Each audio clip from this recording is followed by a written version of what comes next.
Hello guys, ഇന്ന് ഞങ്ങൾ രാവിലെ തന്നെ ഇന്ന് സൺഡേ ആയതുകൊണ്ട് ചക്കയൊക്കെ വേവിക്കാൻ ഓർത്തു. സിബിയായിട്ട് ഒരു ചക്ക പറിച്ചുകൊണ്ടുവന്നു ഗൈസ്. നോക്കുമ്പോൾ അത് പിഞ്ചായിപ്പോയി. അങ്ങനെ അത് നമ്മൾ വേണ്ട വെച്ചു, ചക്ക വേവിക്കൽ വേണ്ട വെച്ചു.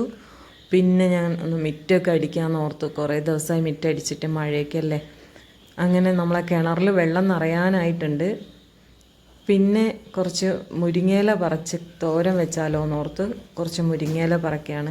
ഒരുപാട് മുരിങ്ങയിലൊന്നും ഇല്ല, ചെറിയ മുരിങ്ങമരമാണ്. അതിൽ നിന്ന് കുറച്ച് മുരിങ്ങയില പറിച്ച് തോരൻ വെക്കാൻ വേണ്ടി പറിച്ചെടുക്കുകയാണേ. ഇന്നത്തെ തോരൻ ഞങ്ങൾക്ക് മുരിങ്ങയിലയാണ്. അങ്ങനെ വരുന്ന വഴിക്ക് നോക്കുമ്പോൾ മുളകെല്ലാം മഴയത്ത് ചാഞ്ഞ് കാറ്റിന് വീണ് പോയായിരുന്നു.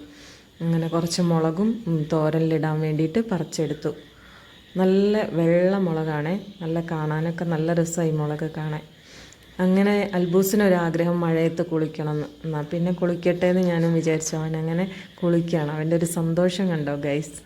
അവൻ അങ്ങനെ ഞങ്ങൾ ഇന്ന് ചക്ക വേണ്ട വെച്ചതുകൊണ്ട് സിബിയേട്ടൻ പോയി കപ്പയും ബീഫും എല്ലാം വാങ്ങിച്ചു കൊണ്ടുവന്നു. കപ്പ ബിരിയാണിയും ഉണ്ടാക്കി,